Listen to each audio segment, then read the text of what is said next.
درد دوری از تک فرزند، مادر و ده‌ها بانوی دیگر را به درب مقام ولایت بلخ کشانده، اما نیروهای امنیتی برای جلوگیری از ورود آنان به مقام ولایت از آبپاش استفاده می کنند.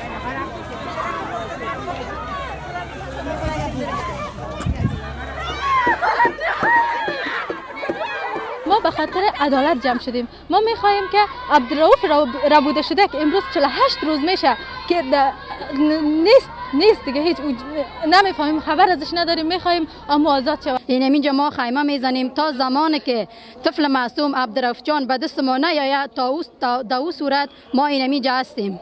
اشرف غنی اگر صدای مرا میشنوی، مادر عبدالرؤوف کودکی که در چنگ آدمربایان است با شمار از بستگان این کودک برای چندین ساعت درب مقام ولایت را بستند و مسئولان محلی را به کوتاهی در رهایی فرزندشان متهم می کنند.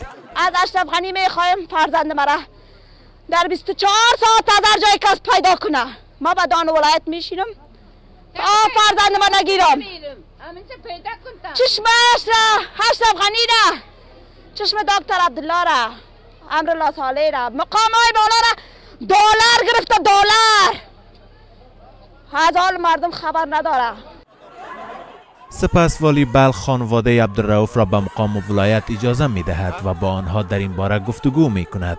این ظلم جنایت، اینمی حمایتی که از دولت مرکزی میشه، از دولت محلی میشه، اینمی را هرچه عاجل با پنجی قانون نسپاره، اینمی طفلک 9 ساله رها نکنه، باز ما اقدامات بیشتری خواهند نمود.